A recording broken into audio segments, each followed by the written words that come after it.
So, post-exposure prophylaxis, intradermal route of administration, which actually saves the number of doses and we are able to vaccinate more number of people and protect them from rabies. In pregnant women, in fact, there was a clinical condition when a pregnant mother got rabies. She delivered the child, she died of rabies, but the child, a newborn child, just born, was given ChirorAB, and the infant, the child survived. So not only that it is safe in pregnancy, lactation, newborn, malnourished, immunocompromised like HIV patients, it's virtually protective everywhere. And in all these clinical situations, it has been found to be 100% seroprotective. Now, there is one fundamental point that I want to raise at this particular forum. We all know that rabies is a 100% fatal disease. And in this situation, we need to have a vaccine which is proven to be 100% seroprotective. I'm glad and happy to tell you that ChirorAB probably is the only human rabies vaccine which has been proven to protect patients, even those patients who have been bitten by laboratory confirmed rabid animals. And when you come to many of the other brands available in the country, not demeaning them, but they are still to prove that they are protective in patients who have been bitten by laboratory confirmed rabid animals. And not only that, science has always been in an endeavor to bring medicines which are faster acting, shorter duration, in order to make the things very convenient for the patient. But in the pursuit of excellence, we should never ever compromise with scientific data. Scientific evidence, scientific data is the key to bolster the confidence of physicians and everyone to have a confidence in the product, to have a confidence in the therapy. So now efficacy.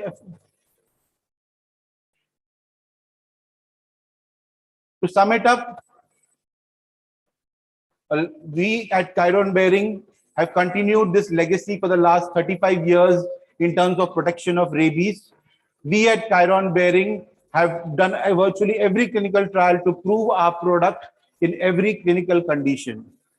I, on the behalf of Chiron Bearing, a Bharat Biotech Group company, and BioVet, a Bharat Biotech Group company, thank you all for giving us an opportunity to present. I hope this presentation raises several questions in your mind as science develops and we all take decisions based on scientific evidence and not pure, maybe sometimes gimmickry. Thank you very much. Thank you, sir. It was really informative. Thank you. Now, the next speaker, we have the Joint Director, Communicable Diseases, Department of Health and Family Welfare, Dr. Padma, ma'am. I request you, ma'am, to grace the dais to enlighten us on the National Rabies Control Program status and way forward in Karnataka. Thank you, sir. It was really informative. Thank you. Now, the next speaker, we have the Joint Director, Communicable Diseases, Department of Health and Family Welfare. And Nada Habba Dasara Nedita de Dasara Habba the Subhashe Golarigo. So I'm here today on behalf of our commissioner who was supposed to have graced this occasion. Due to his additional responsibilities, he could not be here. I want to thank the organizers for having invited the Health and Family Welfare to share the topic of National Rabies Control Program and the way forward in Karnataka today.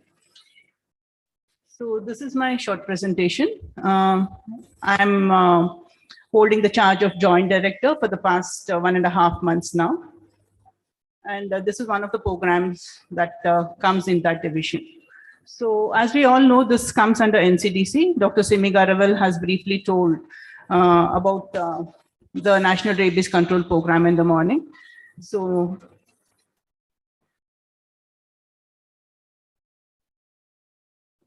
we all know the importance of the World Rabies Day. And this National Rabies Control Program I'm just going to brief about the organizational structure. So at the center, we have the Government of India, the NCDC, which is looking into this program. And at the state level, we have the Joint Director. And above the Joint Director, we have the State Surveillance Officer, also known as the Project Director IDSP, which is the Integrated Disease Surveillance Project. And we also have a Deputy Director at the State Surveillance Office. And in the State Surveillance Office, we have various posts of epidemiologist, microbiologist, veterinary consultant, and data manager. All of these are NHM contractual posts. And at this district level, we have under the district surveillance officers, we have the epidemiologists, data managers, and the microbiologists. So under the NRCP per se, we do not have any special human resource for this. But under the State Surveillance Office, this program is an additional responsibility to the state surveillance officers. So these are the components of NRCP. So we have a human side to it and also an animal health. So in the human health, we have, you may ask, which are our anti-rabies clinics. So all our primary health centers, community health centers, the taluk hospitals, and of course the district hospitals. And we also have two isolation hospitals, one in Bengaluru and one in Mysore. All of these are our anti-rabies clinics.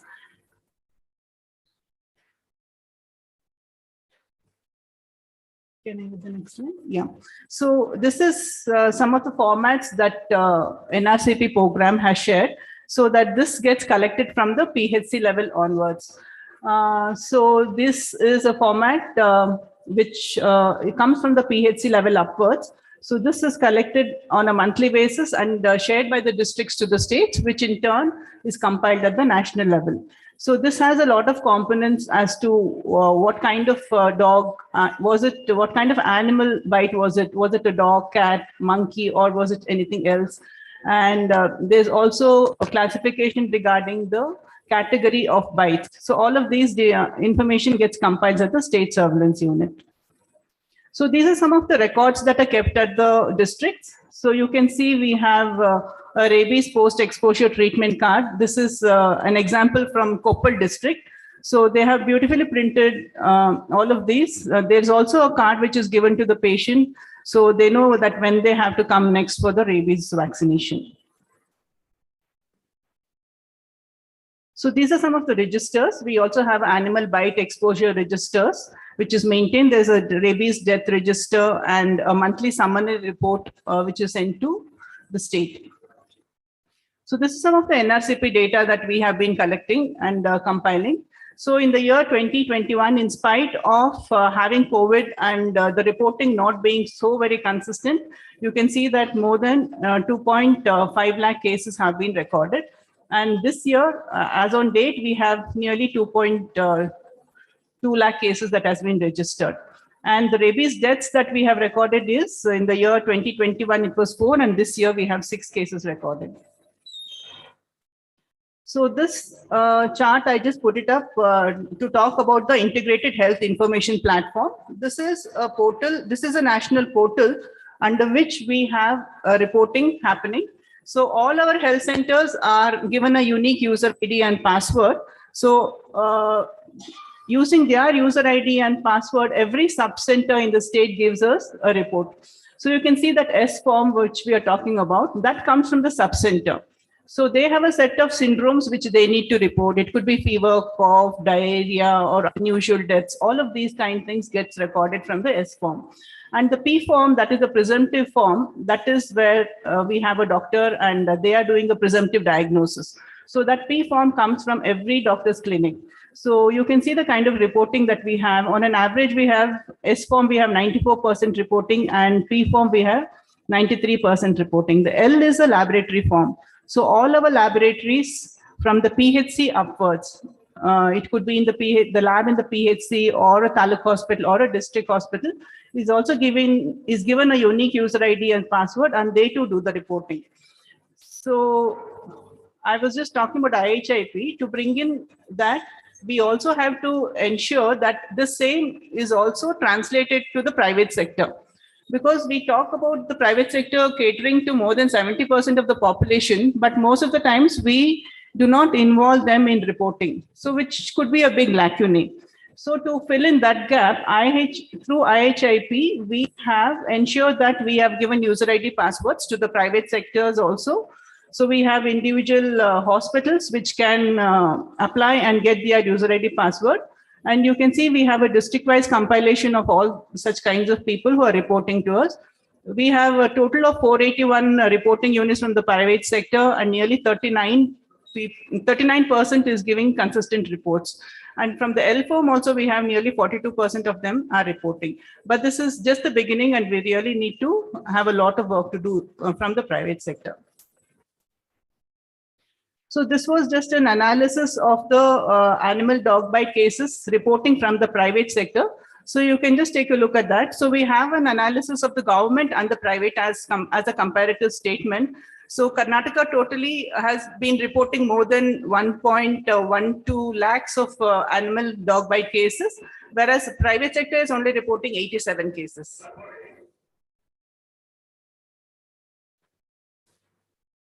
So likewise, we have a various columns wherein we also record the snake bites, and any other animal bites are also being recorded. So to involve the private sector, we have also, which is approved in our PIP of this year, we are involving the private medical colleges. This actually happened in Bangalore urban last week, wherein we had called 12 medical college people, including the ESI. So we are also targeting the ESI, the railways. It is all the other sectors. It's not only the government sectors that we want to report.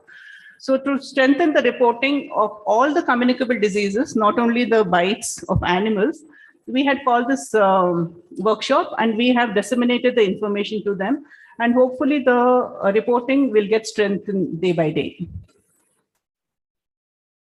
As regards to the anti-rabies vaccine and the immunoglobulin status in Karnataka, so this is procured. Centrally, it has been procured, and based on the requirement given by the district health officers, it is being supplied to all the districts. So there is no dearth of RIG or anti-rabies vaccines.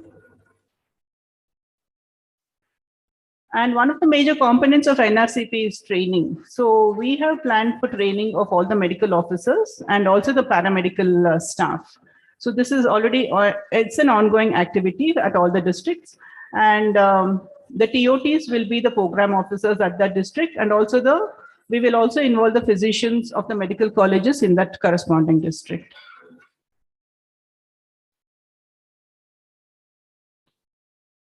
So this is just about the activities that we have undertaken for the theme of Adopt One Health and Stop Rabies. We have, in fact, released money to all of our primary health centers, district hospital, and a lot of campaigns, awareness, school jatas, quiz, and outreach programs are happening. And we have mainly targeted the schools, so that, like also Sir was telling in the morning, that we have to ensure that our kids are educated about this. So we have organized a quiz at 3 levels. One is for the middle school, high school, and also to the 12th class, so that they all are aware of this, and they also have the opportunity to participate in the quiz and win some small prizes. So this is the World Rabies Day celebrations, which is happening at various districts. In fact, it is happening in various districts across the state. And in fact, my WhatsApp group is flooded with all the messages and the pictures from various districts. Very enthusiastically, all our district surveillance officers are participating in this. So this is one such activity at, I think this was at Gadag, where the DC has called a meeting of all the other departments, and intersectoral coordination committee meeting has also happened. So as for the regional workshop on rabies, there's one activity planned for the South Zone, which Karnataka is hosting. And this has been planned for 14th and 15th of October. And in fact, we have been asked to approach our health minister and ensure his presence. We are working on that. And in the SAPRE, we are supposed to form a joint steering committee involving the various other stakeholders, such as animal husbandry, veterinary services, the Panchayat Raj Department of Forest and Forestry, and other special invitees who have worked in the field of rabies. So this has been drafted and it has also been sent to get approval from the Chief Secretary. So this is regarding making rabies a notifiable disease. Several other states, 5-6 states have previously done this. So Karnataka is also working on this. So this was a letter which was written by our commissioner. And this is actually in process now. So these are some of the IEC materials from the Department of Health and Family Welfare, which has been widely circulated. So the way forward for Karnataka is the NRCP trainings, that is the rabies trainings at the districts. That's an ongoing thing. So other than that, we also want to strengthen the laboratory component. Currently, Karnataka, I think for human health, we only have NIMHANS as a laboratory where we have to send the samples. We are also having, Dr. Rita Mani has also agreed to hold a session for our surveillance officers tomorrow at 11 o'clock. So that also has been a planned activity so that they know how and where they need to send the samples. We are also thinking of strengthening 1 or 2 other laboratories in the north zone of Karnataka so that the transportation problem will also be addressed. Of course, we're also strengthening the IEC. And one of the main activities that we have planned for this year is that we need to involve as many private hospitals and practitioners as possible and ensure that reporting of animal bites as well as all the other communicable diseases are captured into the IHIP platform. So this was in brief regarding what is happening at Karnataka with regards to NRCP. Thank you so much for the opportunity. Thank you, ma'am. Thank you for the informative presentation. Now let's move on with a corporate talk by Indian Immunologicals. I request the speaker from the concern to share their knowledge.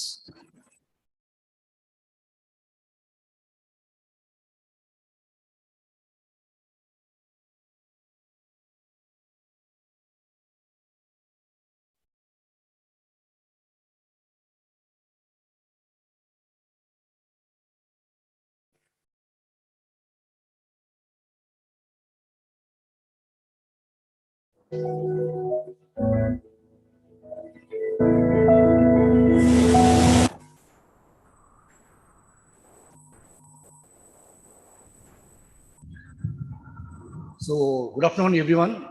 This is Ramesh Kumar, and I'm with my team, Mr. Ganesh, and of course, Mr. Padmanabha here. We represent Indian Immunological Limited, a subsidiary of National Dairy Development Board. And at the same time, at the outset, we from IAL sincerely thank Dr. Sri Krishna Islur and of course, entire KVC team for giving us this wonderful opportunity to participate in this World Rabies Day here in Karnataka, that Bengaluru. Thank you so much. Actually, we have a couple of events which we have been doing. You can just run the corporate video. Later on, I'll just speak a few words about the organization. Thank you. Can we have the video, please?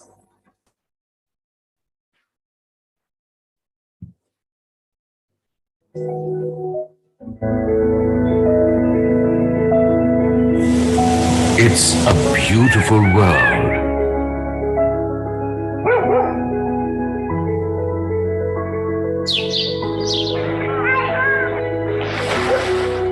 The coexistence of animals, human beings and ecosystem in a healthy and disease-free environment is called One Health. The hallmark of Indian Immunologicals Limited, or IIL.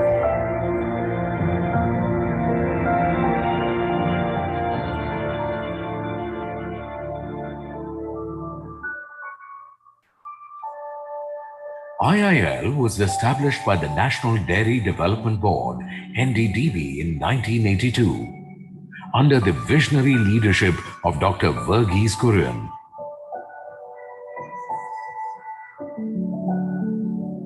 IIL's new research facility and human vaccine manufacturing facility were inaugurated by the President of India, Dr. APJ Abdul Kalam, in 2003.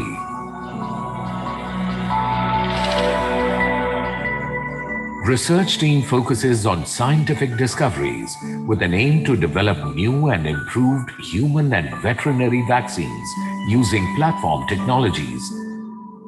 IIL rolled out several novel products for human and animal health, such as theileriosis vaccine, combination vaccines, vaccine against porcine cysticercosis. IIL developed many vaccines indigenously.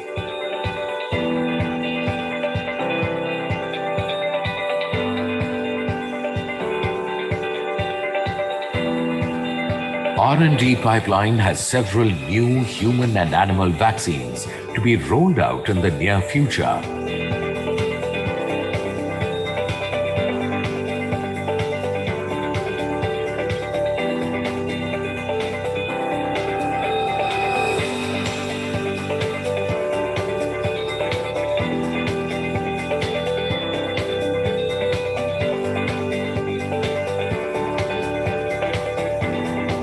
Collaboration with several international institutes enables IIL to run multiple research projects at the same time.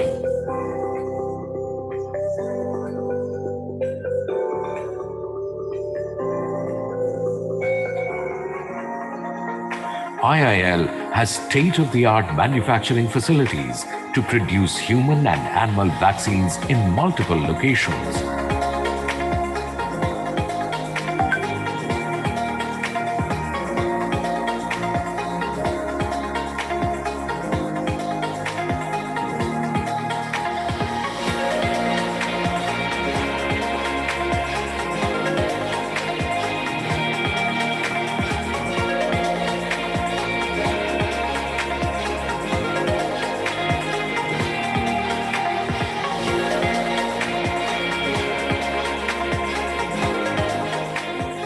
We are proud of our world-class manufacturing facilities that consistently offer quality products.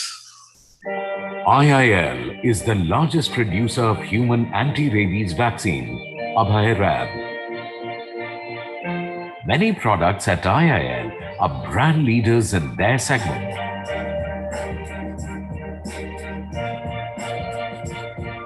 IIL manufactures a range of world-class human health vaccines, animal health vaccines, high-quality formulations, and nutraceuticals.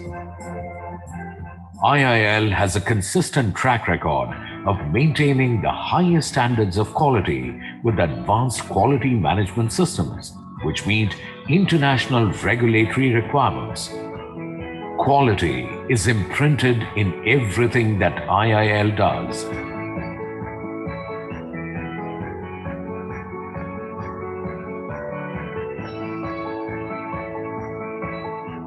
IIL constantly strives to achieve customer delight and happiness.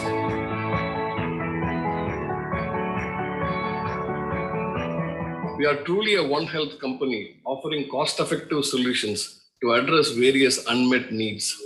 IIL is one of the best places to work at. Learning, challenges and opportunities, work-life balance, environment-friendly ambience are some of the major attractions at IIL. IIL's Gachi Bauli hosts several species of birds, insects, animals and trees, much to the delight of visitors and WWF.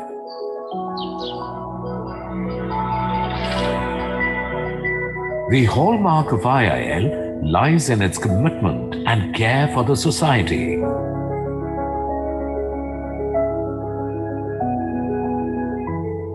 IIL made significant contribution to the disease control programs in India and in several other countries. IIL's footprints can be seen in its best business practices, providing unmet needs in the vaccine industry, resulting in customer delight.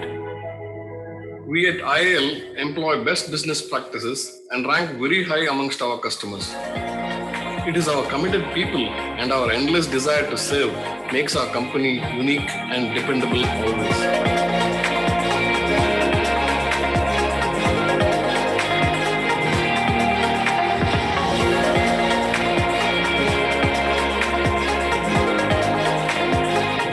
Welcome aboard. Welcome to IIL.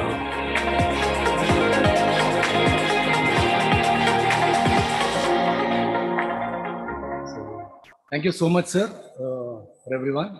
Apart from all these things, a couple of things I would like to share, which are very, very important. If you see, Indian Immunological Limited has donated the PSA oxygen generating plant to the TIMS, that is Telangana Institute of Medical Sciences, which was costing more than 1 crore. And during the COVID time, I think this has helped a lot, many patients who are suffering from COVID.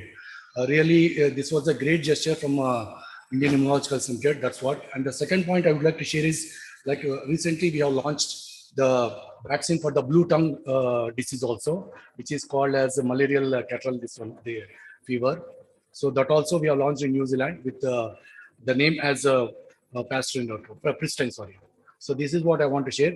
And apart from this, sir, I request each and every pet dog owners to take the pre-exposure, which is only 3 doses, because we don't know, because children tend to play with these pet dogs and all. It happens like suddenly any scratch or bite, that is a risky thing, because they don't tell the parents, because they say that the parents will beat or shout at them, which should not happen. So we request everyone to take the pre-exposure, which is only 3 doses. That is one thing. And last but not the least, as a part of green initiative, we have ensured that we have removed the plastic from the vaccine and ensured almost 160 tons. We have reduced the plastic burden per annum. So this is a great initiative which you have taken. So we are with you, sir, in such type of activities and programs. Please give us the opportunity once again, wherever you conduct. Thank you so much, sir. Signing off, Ramesh Kumar, sir. Thank you. Thank you, sir. Thank you for the valuable information. So the next eminent speaker of the session, we have our former Dean, Veterinary College, Bengaluru, and Regional Representative, Asia, Commonwealth Veterinary Association, Dr. Ethiraj, sir. Sir, it's our privilege to have you here. Sir, I request you to enrich our knowledge on the clinical aspects of rabies in dogs and cats with emphasis on vaccination. Thank you. Good afternoon, everybody. Before I start, I think the point that we have are quite a number of them to talk on. I'm happy to be here for the reason that amongst the professionals, both veterinary and the medical professionals, and we all talk in terms of one health, zero death. I think zero death applies to not only human beings, even to the animal population. We are more concerned that no deaths occur in the animal population as well. I think the moment we have to talk about that, when this can happen, targets have been set again and again. 2020 was the target. Now 2030 is the target. Now, I think the mere presence of people like, we have the great people here, like Sri Upamanya Basu, the Joint Secretary, Government of India, New Delhi, and the galaxy of people right from the morning, the Vice Chancellors participating, the Joint Commissioner and the Veterinary Council of India Secretary, Dr. Vinod Bhatt being here, and the KVC President, Dr. Satyanarayan being here, and the OIE Reference Laboratory, the Director, Dr. Ishlur, and many of them. I'm sure 2030, we should not think of, we should make it a zero death much earlier than that. I think that's a way. And probably when we talk of this, the rabies will all be like from the domestic population has moved towards the wild animal sector, like we have been having jackals and foxes being in rabies. I think it should get out from the forest rather than coming to the city part of it. So with this in the background, and thanking the organizers for giving an opportunity to be here and share a few of the things on the clinical manifestations of rabies, more particularly in companion animals. It is the place where I work, not much relevant for the context for me here. All of us been talking, and everything is a basic on this. We all know very well. Now people talk in terms of how many people undergo anti-rabies vaccination. Zoonotic disease of much importance, greatest of the public health importance. Everybody is realizing that rabies is pretty important. Otherwise, we used to write in our notes and telling people saying that rabies is a very, very important disease and that is remaining forever for a long time. I think maybe by 2030, people should say it is not an important disease. And then I think things would have worked very well for everyone. In India, rabies dog bite has been considered as the primary source of infection in human rabies. That's the reason why we talk a lot about that. I think compared to all earlier years, I think this year's campaign on the World Rabies Day has been tremendous. I think for the past 2-3 days, I've been watching all kinds of social media, everyone talking about free rabies vaccination, rabies awareness programs, etc., etc. That shows how important it is to eradicate or to eliminate rabies in the animal population, more particularly the dog population. Once that is done, obviously the rabies in the human beings can be controlled. So the importance of the dog rabies has been emphasized. And amongst the lot of that again, the stray dog bite has been regarded as a potential source of infection in human rabies. I don't think this is a second thought by anybody, and anything of a thing you talk of, the final catch is the dog bite. And that is the primary source of infection. Now, talking about the role of veterinary practitioners, if we talk of that, practitioners, particularly veterinarians employed in the government organizations, private practice, NGOs, all of them play a major role in animal husbandry and veterinary service activities. And that includes in the control of rabies. I think they need to be utilized in a big way, I would put it as, rather than just saying that everybody does every work on that. All through the year, they're available and they need to be utilized for the services on that. When I say this, in what way the veterinarian or a practitioner plays a role is, we all know in rabies, the diagnosis is the key factor. If you can diagnose the disease much early, probably you can save a lot of things, probably spread of the disease. Quite a number of situations, many practitioners would know, and even the human population knows very well, that when we suspect a case of rabies in a dog, how many people are involved in that handling of the animal. It could be as simple as 1 or 2, so it can go up to even 50 people, 60 people in that. Everybody would say that I went to that house and I touched the foot plate, I caught the dog, I cut the chain. So many goes on, the number goes on. So that means to say, unless and until there's a precise diagnosis for rabies by the practitioners, it's very difficult to control on them. So obviously what would happen here for a practitioner is all along, we depended upon, not like many other diseases, response to therapy. This being a fatal disease, there's no chance for us to talk about diagnose the case of rabies. So finally, necessarily have to depend on the clinical science to a great extent. When we talk of diagnosis of rabies, 2 factors come to the picture for us. One, the clinical diagnosis, and the second part being the laboratory diagnosis. I won't stress upon or talk on laboratory diagnosis because many things would have been talked on laboratory diagnosis, starting from the training techniques, DFA, DRID, etc., etc. But what I'm more worried or more, I would emphasize the practitioners is concentrate on the clinical symptoms and the clinical diagnosis and then send your sample for a confirmation. Why I talk about this again is all of us know very well, unlike many other diseases, the clinical sampling, whether you have a saliva, you have a tissue, you have a blood sample, anything, you cannot depend on the antemortem diagnosis in rabies. This is the key factor to be underlined. This is, many people would say, yes, I did suspect a case of rabies. Why don't you take the saliva and send it? Why don't you take a corneal impression smear and send it? But do we get 100% diagnosis in this? You might get, you may not get. And even as in today, antemortem diagnosis basis is not approved at all. So you need to depend primarily on the clinical science of that. Occurrence of rabies in different species of animals, just one slide about this, why I mentioned about this. We started from dog being the first, though we all talk as the cow is the most susceptible animal, the highest incidence or occurrence we see in dogs, cattle, cat, horse. People might say, there were days when people said, horses, why do they suffer? Yes, quite a number of videos on horses being stable in Bengaluru itself rather than any other town. Pigs, camel, wild animals. Earlier it was a domestic elephant. Of late now you get in case of jackal, foxes, etc., etc. Maybe they were all diagnosed in Karnataka itself.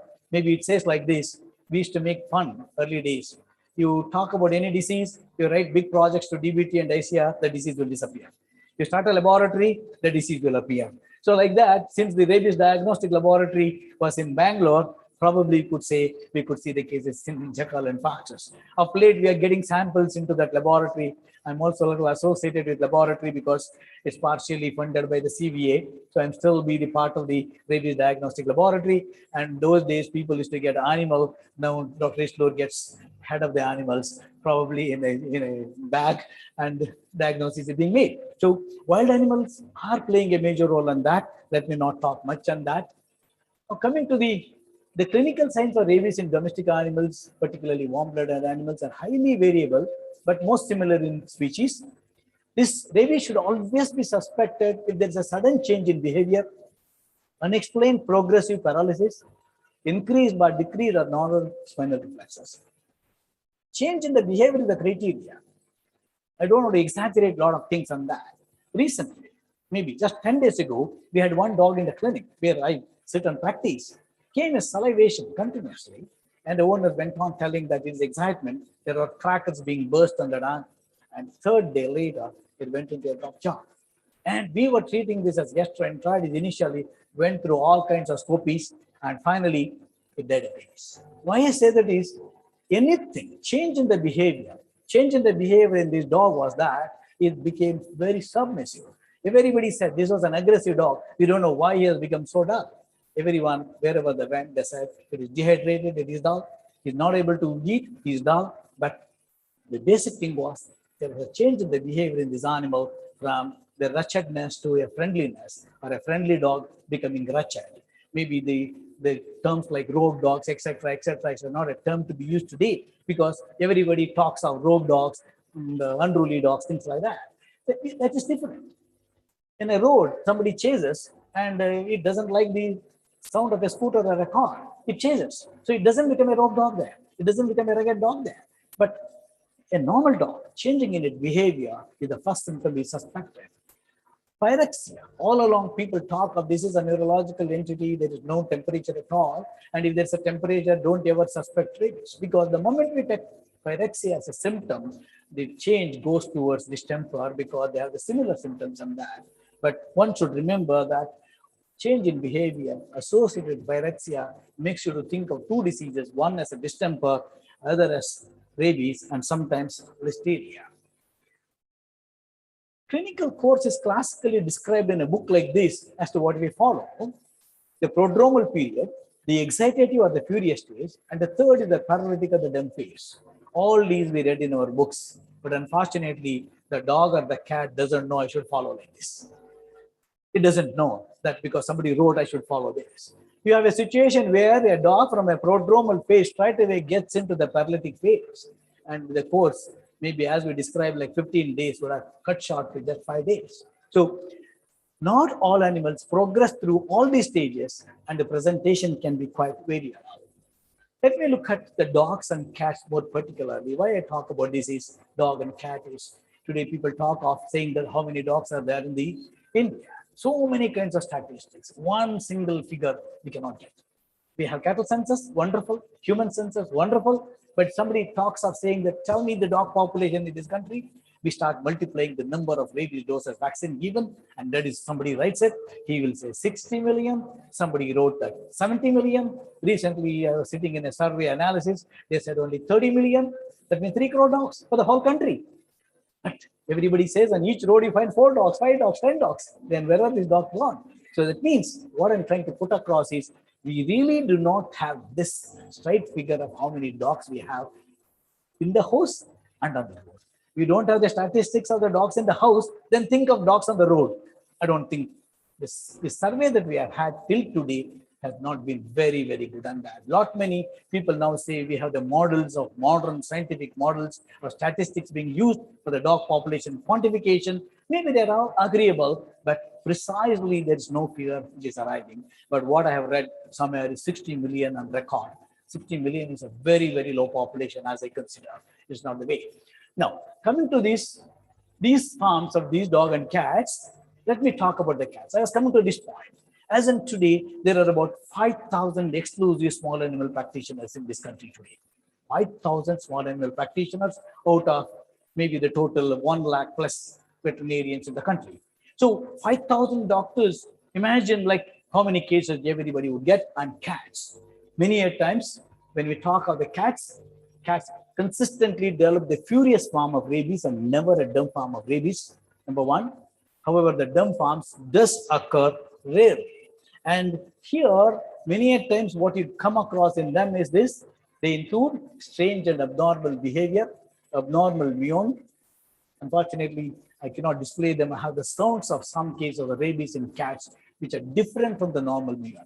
Similarly, what we hear of probably bellowing in a cow, which is very, very unique. I think lot many students would say there is a cow in the veterinary college hospital with rabies because it differs from the normal bellowing. The sound that you regularly visualize definitely makes a difference. And if we start hearing this kind of a sound in our waiting area, we start suspecting that this cat is not normal, though it is not very common for us. Photophobia, aggression. When you talk of these phobias, what we normally talk of human phobias like aerophobia, photophobia, and hydrophobia may not be featured in a dog or a cat, whereas we do come across photophobia. Because why I say the photophobia is when you switch on the light in the house or when you put a pen tag during examination, they become very aggressive. And that's the first thing. Tremors and incoordination in mandibular and laryngeal paralysis, rare in cats. Cats with clinical signs usually die in 3 to 4 days. Many times what we describe in a book doesn't really follow through. And this is where we end up. And sometimes people argue, how can a cat die within a day or 2 days or 3 days? Changes, let me move on to the dogs when we talk of these changes in the temperament in the prodromal phase. Photophobia is a feature, swallowing a variety of objects and may become disoriented and wander aimlessly. Aimless walking in a dog, in the house, in the kennel is a feature. This many times we fail to understand. Sometimes it can be a situation like the owner has gone away from the house, the dog aimlessly wanders, but that may not be the only way. Fixed stare, lose the ability to swallow. This is the most important, and this is where we all, as practitioners, get into the trouble. Invariably, cases being presented on Monday come with the history stating that Saturday, Sunday, this dog had a heavy meal and more particularly bone, so the bone is stuck. They even come to the extent of opening the mouth and showing us, look, there's a bone. They fail to understand that we are looking at the cartilage as what they are. And they also come with a forceps stating that take it out. And in the zeal of helping them, however we are, whatever we are, many times we are ask everybody to come and help us. They put the muzzle, we put the thread, open the mouth, and open hand we would have examined. And later, these cases typically end up as dumb form of rabies. This is very, very unique. Many times, Monday cases, we always say, like in horses, we should say Monday morning sickness. And similarly in dogs, anybody coming to me on a Monday telling that there is something stuck in that, first thing I would not ask them is, did you feed a non-vegetarian diet? I would always look for rabies to rule out. There is nothing wrong in ruling out rather than examining this. And in the process of zeal to tell everybody that I'm right, I will ask every student of mine to say, come, have a look at it, hold the tongue, look there is nothing. But what I did, I made all these people exposed to rabies with a point to show that I'm good in my diagnosis to say there's no bone. But why don't we take protection in doing that? Prevent all these people getting into the rabies symptoms or getting exposed is more important. Drooling of the saliva is yet another. I'll show you some photographs of them. And also they develop a horse howl. Seizures, not always. Seizures, many times you don't find them, but very unique of them are something different than that. The most characteristic sign is the drooping of the jaw.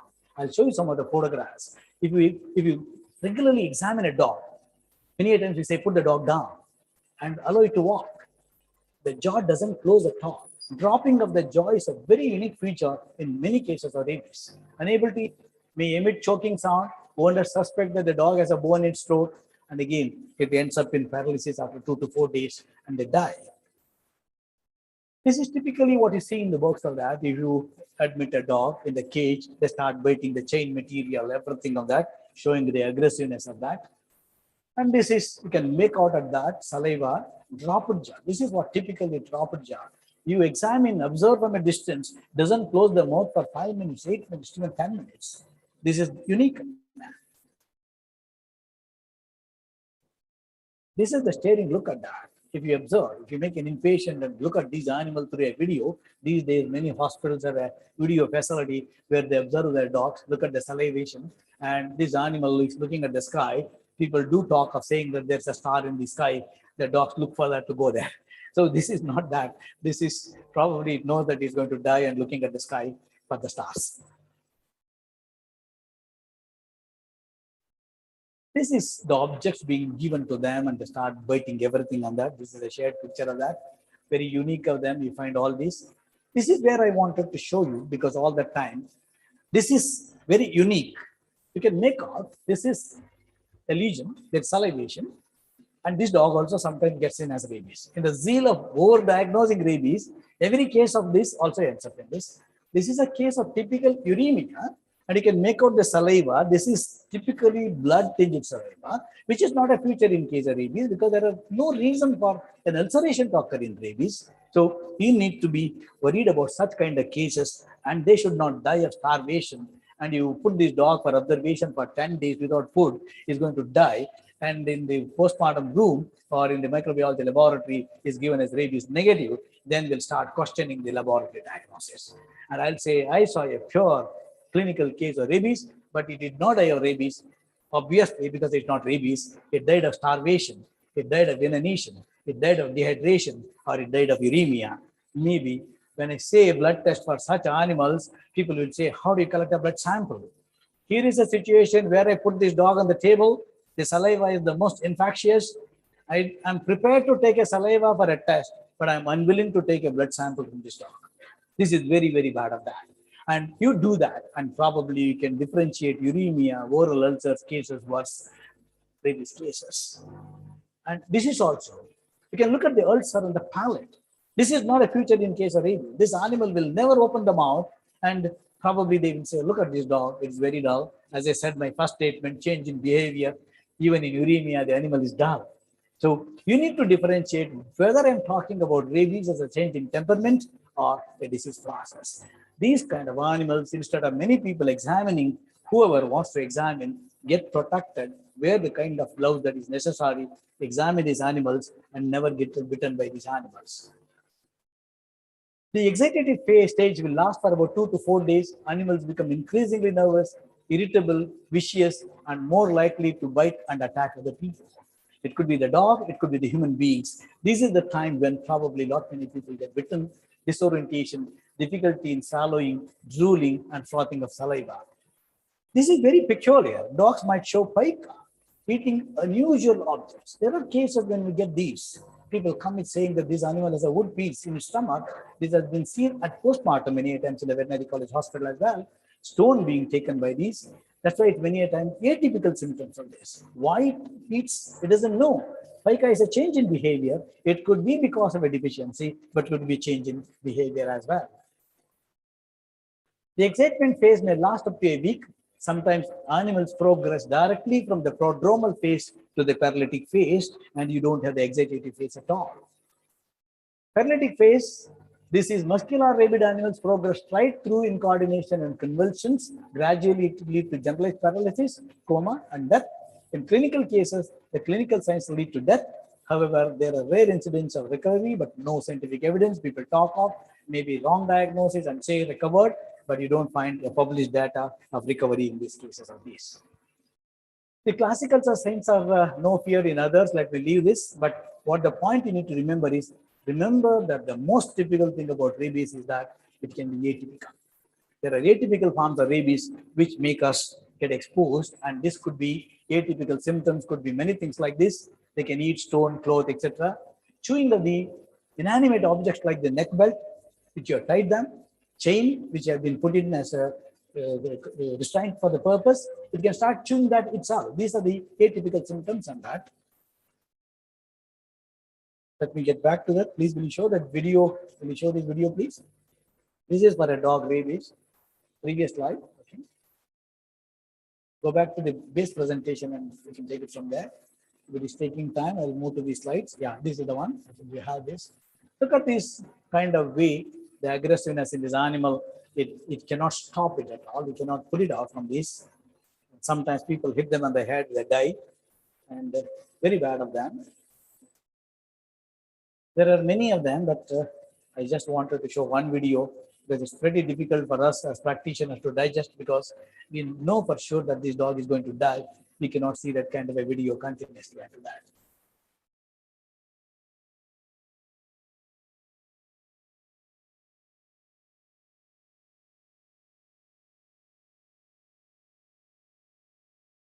Okay, move on to the next slide, please. Okay, this is a little about demonstration of the rabies viral antigen. I'm not going to, as I said earlier, talk about laboratory diagnosis. But why I'm putting this point is my first statement started like a precise diagnosis is more important. One, we depend on the clinical science, then in a laboratory. The simplest that has been made by this Y reference laboratory, which is at the veterinary college, Bengaluru, is that Dr. Islur and the team have said, you can do this test probably in the places where you are. One is a DFA, and the other slides are, next please. Next one, please. Sorry. This is the, yeah, I'll take it. This is the DRIT test, which he has proven to us, saying that he can do it in our clinics. Simple microscope is enough for us. And to show that, to feel that rabies can be easily diagnosed. We talk about such a highest sophisticated laboratory, the diagnosis of which can be done in a clinic or even a Talaka hospital or any dispensary for that matter. Any veterinary hospital can make a diagnosis, because the reagents are the only necessity for this. Equipment necessary is only the simple microscope, and not even a FAT or a DFA microscope or anything like that. The simple microscope is more than enough to call them as cases of rabies. And that's where we feel very happy that disease can be diagnosed quickly and easily and that. Now, coming back to clinical approach of this, what should I do? Did I make a diagnosis? What should I do on this? Now, next question is, we tell them we made a diagnosis. Majority of the hospitals do not have the facility for inpatient. Now, where do I send this animal? When it comes to question of government hospital, they have a facility, they will quarantine them. But private practitioners find it very difficult because they don't have a quarantine area. So what is more important is unvaccinated animals, bitten by rabid animals, 6 months vaccinated at least 28 days before, you need to release them. Vaccinated animals, if they're bitten, revaccinated immediately and observe them for 45 days, wait to keep these animals. Definitely, this is the area which needs an attention by the administrators. And vaccination and sero monitoring, many questions being asked, stating that, again, when you go for vaccination, the first statement it says is dogs. When it comes to the same animals are getting vaccinated more often, vaccinated animals are getting vaccinated again and again, and unvaccinated animals are never exposed to any kind of a vaccination. This is the true story when it comes to question of rabies. Reason being, we are vaccinating people who have animals, owner dogs, many times, maybe twice a year sometimes, whereas the dog on the road will never have been vaccinated, maybe in its lifetime once. So when it comes to that, then the next question is, I have vaccinated my dog 8 times. Now it has been bitten. It has bitten me. Should I go for a vaccination? So same way human beings get bitten. Should I go for a vaccination? Professional, should I go for a vaccination? We follow all the kinds of strict protocols I have described, saying that 3 vaccines regimen and then yearly vaccination, then once in 3 years, we follow. But can we do that? Anyway, this is one good thing. RFFIT again has been started there. And there are occasions when we have had a challenge. I said, this dog bit me. Then I have taken the sample from a dog, sent it to the laboratory to ascertain whether this dog has sufficient antibody in terms of action.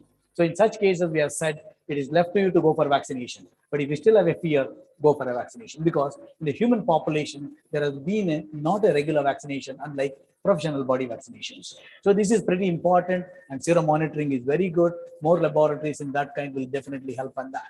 This is a strict one thing to put it. I'll just quickly share this data. This is again the outcome of a research in the laboratory here. 90 animals from the vaccinated lot for antibody titers were done. It is something for the practitioners to ponder over from the clinical approach of that. All have been vaccinated twice. Look at the kind of breeds that we have had. Labradors, 37 of them. Of them, only 28 of them showed a seroconvergence of 0.5 and above. What happened to the rest of them? Why did they not show the antibody? Similarly, come down, it's very, very startling. That means to say that all the vaccines may not be very good, number one, or the vaccinated status of the animal is not very right. Are we following the strict way of vaccination? Is it being rightly vaccinated by the right person? All these are very important on that, because we are talking about a very important disease where we talk of rabies control can be done by vaccination rather than by animal control or the population control. Population control, I'm sure, is not a success. I would dare talk anywhere. I can sit across and talk that your birth control programs are useless. when it comes to question rabies control. Birth control programs, good enough, or street dog population control, that's all. But for rabies control, it has to be vaccination. And this is where it's very, very important for us. We need to answer this kind of the 20 to 25% why there is no seroconversion in that. Should I go for a revaccination or what? It's very important on that. Anyway, these are all tests done by them. I don't want to. Then come back to the vaccination. Vaccinated animals. Identify the vaccinated animals by metal or plastic tags or microchips, been talked about again and again. And this is again highly debatable topic. We don't have a scientific method of identifying, I would say, and stop there, because people say you catch them, all catch, neuter, vaccinate, and release. We chop the ears on one side. Done for the first year. But second year, how do I ensure? You put a microchip, and the chip what we have is probably just identifying. We have been using the microchips. It has got a 17 or a 21 digit microchip. You can identify the animal. It doesn't give you record as to when this animal has been vaccinated, unlike the Western system where you talk in terms of this vaccine date has been incorporated in the microchip. And these microchips to identify, you need to go near the animal, use your scanner and identify an animal. So it's very difficult. Household dogs, yes, you can do it. So what I would like to put upon here is register or licensure all dogs vaccinated. This is very important. Dogs and cats that have never been vaccinated and are exposed to a rabid animal should be euthanized immediately, what WHO is to say. But now, why I put all these in red is this is not very popular, as research publications indicate that usefulness of the rig gun vaccination. So these are both issues, welfare issues as well as pet parent issues. You cannot say that the moment it is not vaccinated, you can put the dog down, quarantine these animals and vaccinate them is what is the current concept. Dogs and cats currently vaccinated should be revaccinated immediately after being bitten by a rabid animal and should be kept under owner's control.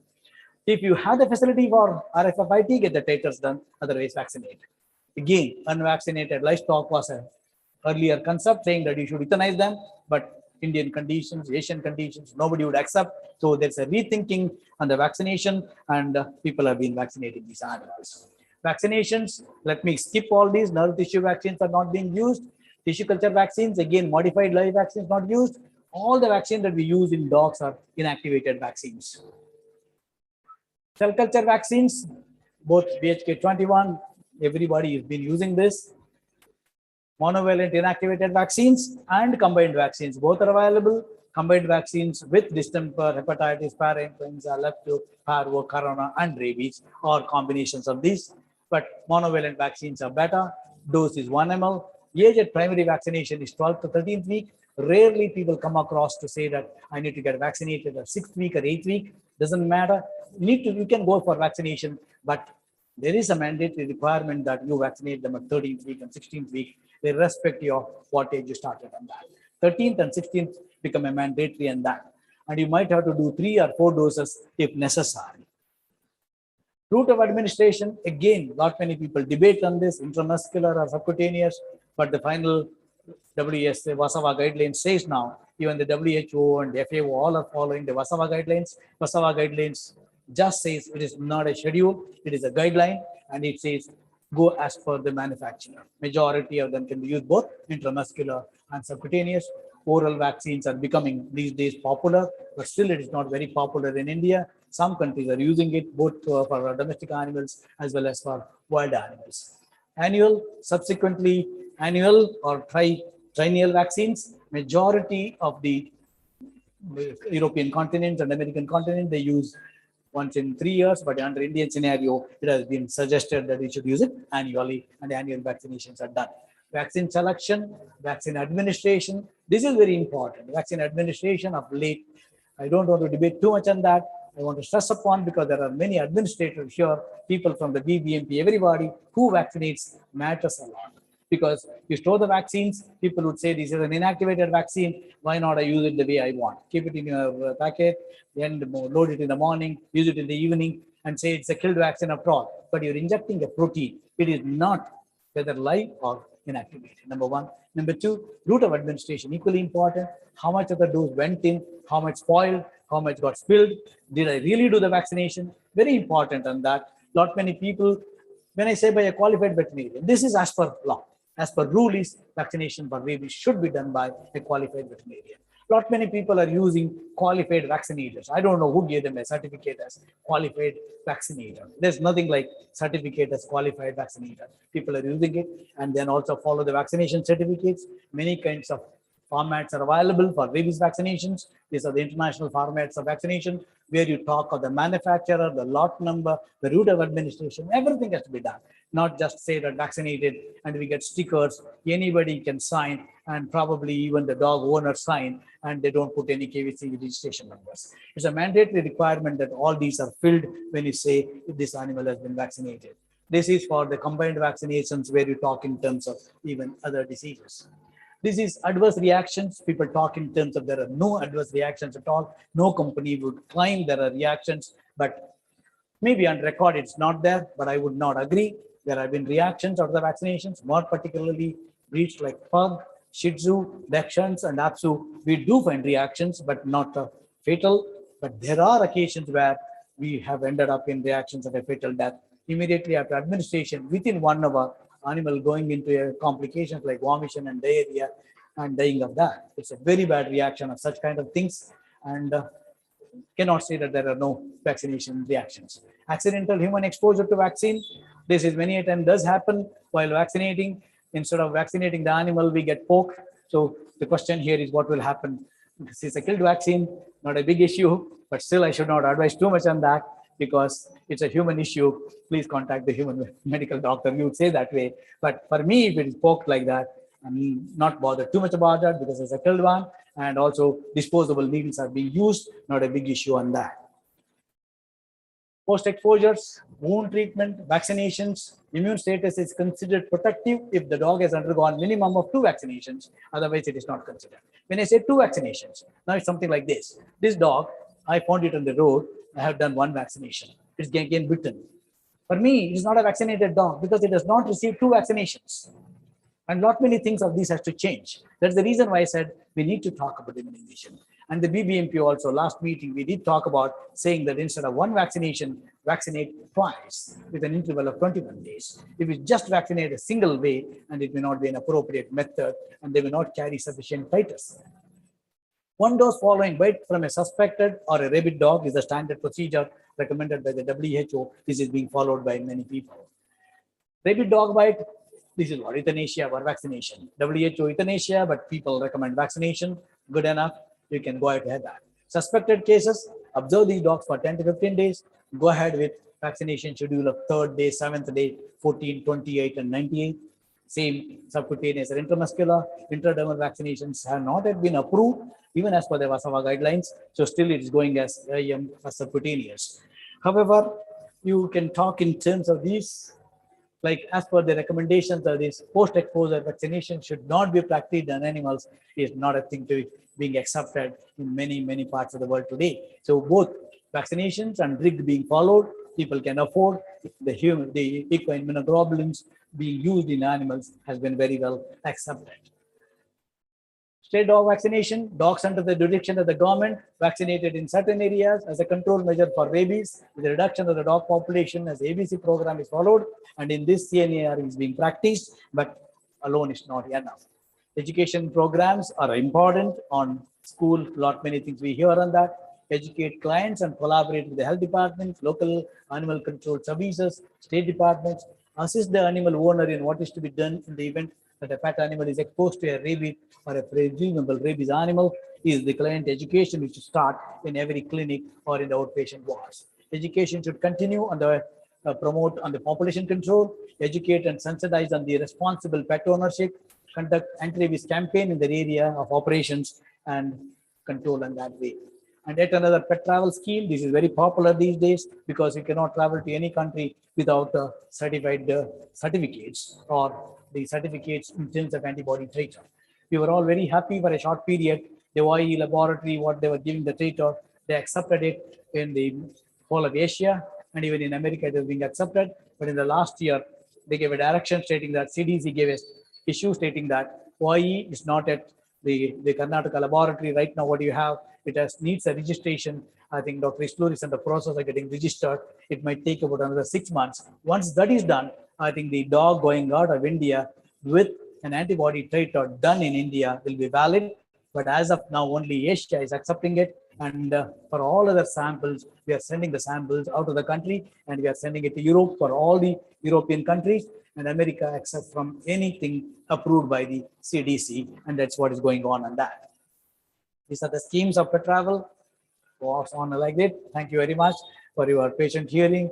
And this is the last that I would tell you, everybody, don't let your dog lick you, because many people say that it can share food from my plate, it can sleep with me, it can sit with me, it can use all the sanitizers what I use with me. All this is good because you are a good pet parent. This is what is important. But today what is being done is we are doing more than what is required, should not be done when it comes to question of rabies, because we'll suffer a lot when we do this, because there are occasions, because this is one occasion where I also many a times with the students have said, we take pride in telling that we have an entry to a house, to any room where the pet is. But this is one situation where it is not good for us, because such an amount of saliva everywhere, and that being a high source of infection is very troublesome for everybody. Thank you very much. Thank you very much, sir, for detailing on clinical aspects of rabies in dogs and cats. I think most of the questions are answered. So now I request the Professor of Department of Veterinary Microbiology and our Laboratory Director of our OR Reference Laboratory, Dr. Sri Krishna Islu, to present on capacity building in diagnosis of rabies in animals, the initiatives taken by our lab.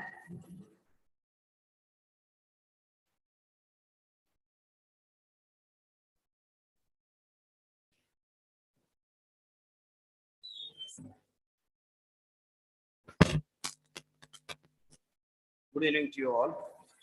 My respected dignitaries, colleagues, my friends, and my students. First of all, I would like to thank the organizers for giving me a chance to quickly serve through this, because we need to really run at the rocket speed. And since long time, we have been discussing about employing this mass dog vaccination, especially the root cause of rabies, that is dogs, for the purpose of controlling the deadly disease, so that we are in a successful position to ensure that the dog-mediated human rabies is eliminated by 2030. But prerequisite to accomplish this particular final target is to build up the capacity as far as the veterinarians are concerned, who are wonderfully do very good work at the field level. So also most of the institutions. So that is the reason why I am here to talk to you all about the capacity building in diagnosis of rabies in animals, which is actually the prerequisite for subsequent implementation of the disease control strategies.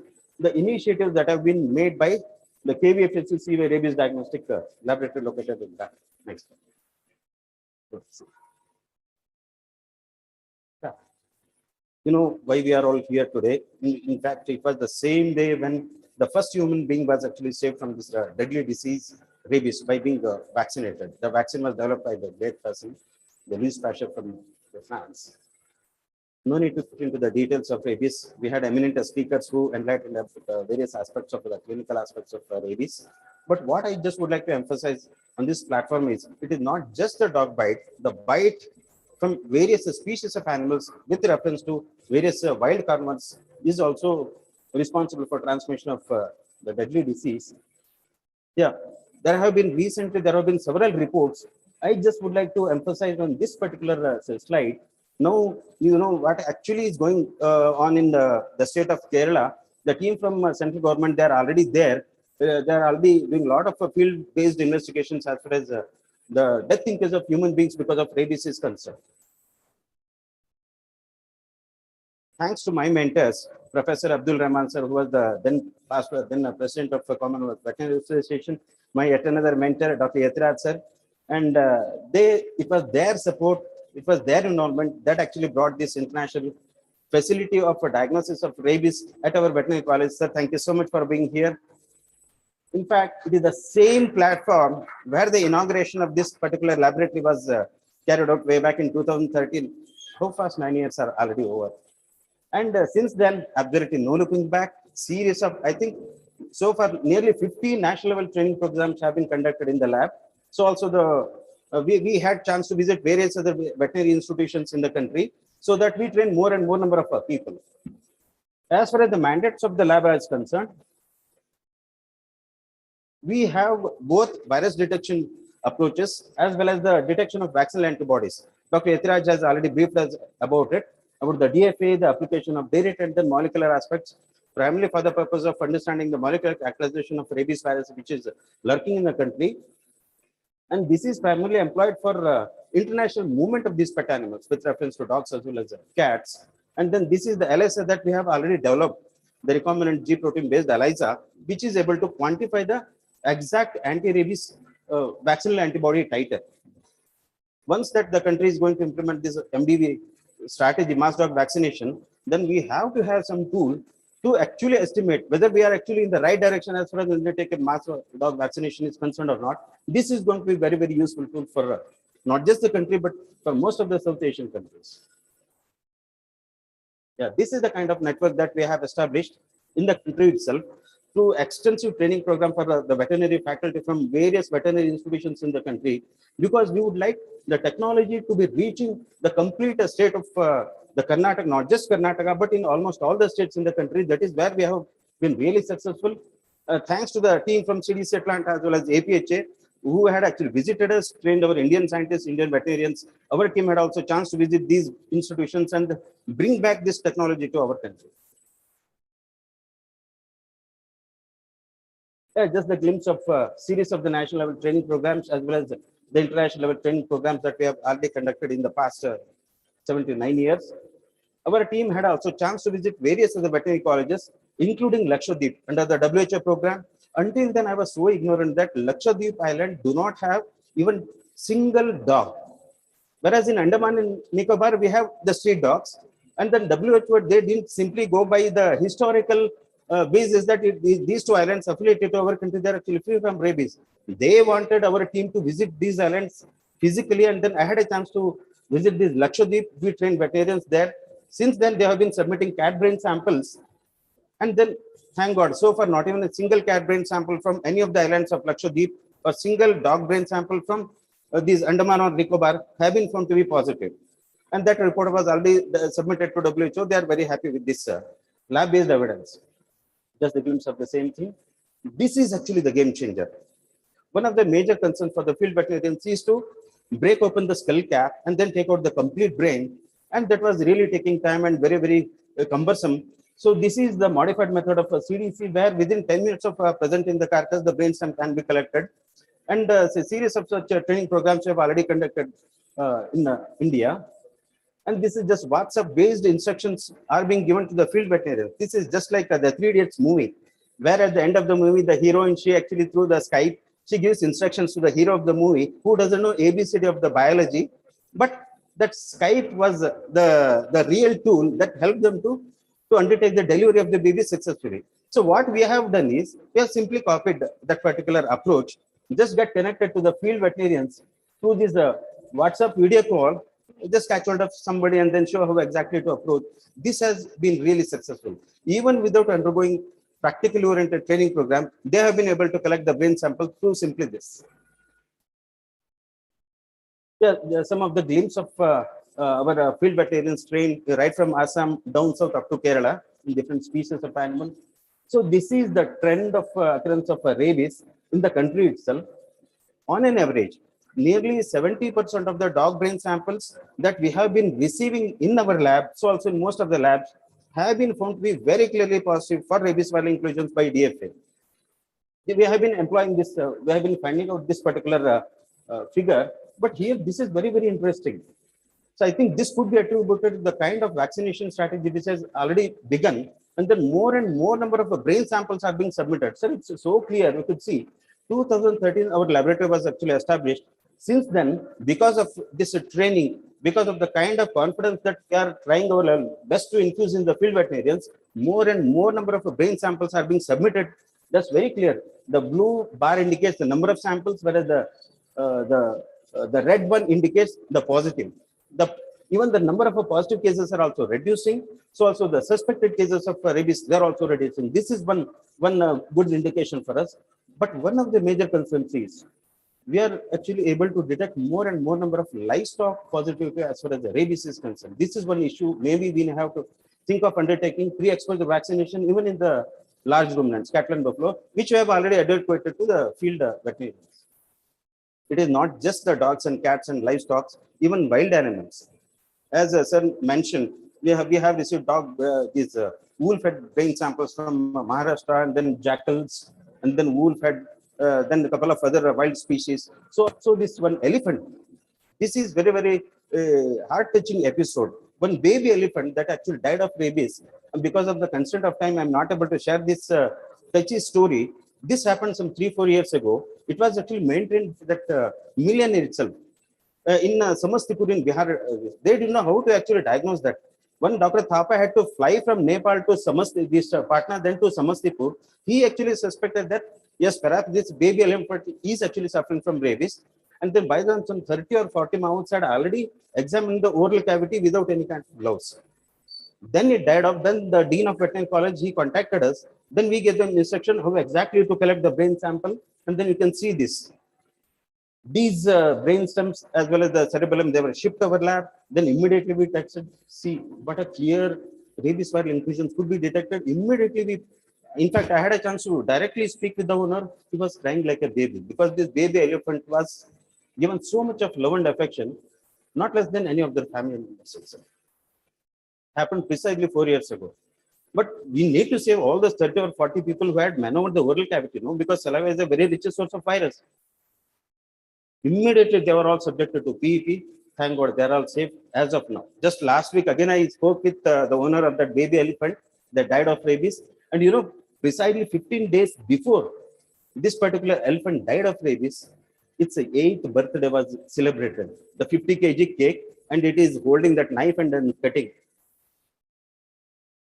This is one episode of jackal rabies that actually occurred in the Haveri district of Karnataka itself. And then this is one important, very important issue that most of the organizations, APCR and the field veterinarians, we have to think of undertaking post-exposure prophylactic vaccination. The way the PEP is employed in case of human beings, but WHO has some kind of reservation. I had a chance to discuss with Dr. Bernadette Abela, who is actually the chief of NTD, neglected tropical diseases in WHO. She was supposed to join us. Just now I got a message that she is busy in some other program in WHO and she is not able to join us. So, but we are trying our best to convince them. See, man is also part of the animal kingdom. Are we euthanizing any human being, supposing they are not vaccinated previously? We undertake post-exposure vaccination, category 1, 2, 3. We take up vaccination, we administer the rabies immunoglobulin, which is a must as far as the category 3 exposures are concerned. Why we should not employ this in case of the precious bullocks or animals? Now they're getting convinced gradually. So, in fact, we had a brainstorming session in the recently held APCRI workshop at Nagpur itself, and field veterinarians are also doing. This is what precisely is being done to save these very precious bulls and bullocks. Moreover, pet animals are there treated with so much love and affection, they only can realize. So this is another issue that we need to address. So this is as far as the mapping. Please don't be under the impression that in India, Karnataka is the only state where we have maximum number of rabies. No. As Professor Yatira has rightly mentioned, it is because more and more number of brain samples are being collected here. They are submitted to the lab because the lab is located in Karnataka itself. But we are trying our best to reach almost all the states. So since so this is why we are actually seeing more number of cases subsequent to 2017 because of this kind of vaccination strategy. Needless to emphasize, 87.8% of the samples are actually represented by dogs and cats. Dogs. This is what is there, the distribution of rabies occurrence in Karnataka, again with a special reference to Bengaluru. Because in BBMP, wonderful work is actually happening in association with BBMP and then the Mission Rabies team. Dr. Balaji is here, he's going to talk to us what we are actually doing as a tripartite understanding between all the three organizations. Yeah, this is about the elevation of the laboratory. Yeah, this is the global level map. Ours is actually the 12th OVA reference laboratory. Till recently, we were identifying the laboratory status as OIE reference. Now, no more we are not supposed to say OIE. It becomes OVA, World Organization for Animal Health. And ours is actually the 12th OVA reference laboratory. Sir, thank you so much. I still remember those 2 days that I spent with you. He made me sit right in front of him way back in 2019. Maaf karna sir, about date bhul gaya, but that was in the month of December. Right at the moment, we ensured that the dossiers were submitted to the DG, and then we were through. That was, so thank you so much for all that help you have been doing, and we seek your support in the days to come as well. And this is Sir, and then this is our jurisdiction. It is all the South Asian countries and some of the Southeast Asian countries. And sir, you made us so highly responsible. So we request you for your separate as far as the construction of new lab or with the positions also, only to give back something to the society so that the country becomes a major representative country in the Asian itself, so that the India can be the leader as far as control of rabies strategies is concerned. Some of, I think these slides were also shared by Dr. Kingzang Dukpa with the help of OVA reference center from Japan, because they take care of these rabies control strategies as well as diagnosis, surveillance, total capacity building from Asia Pacific region. This is with the help of NCDC. Tripartite. There are some of the webinar. So maybe we need to indirectly thank COVID-19, because but for COVID-19, we would not have been so familiar with all these online or the virtual training programs, and we have conducted several such training programs. And once the pandemicity of COVID-19 is over, again the physical training programs were actually initiated. We had a privilege to have Dr. Abdul Rahman there, and this is conducted in the month of March 2020 itself. This is one very, very recent initiative. Thanks to Karnataka Veterinary Council and thanks to the Department of Animal Husbandry and then our university authorities and to my team especially, all the three organizations, we have actually joined together, and we wanted to ensure that at least one veterinarian, field veterinarian in the state of Karnataka representing one taluk each must be trained as far as brain sampling is concerned, how to pack it and then how to ship it. Please remember the submission of quality brain sample is very, very important. So that is what we are actually taking care. There are 4 different divisions, and we have conducted these training programs just in the last 1 month only, sir.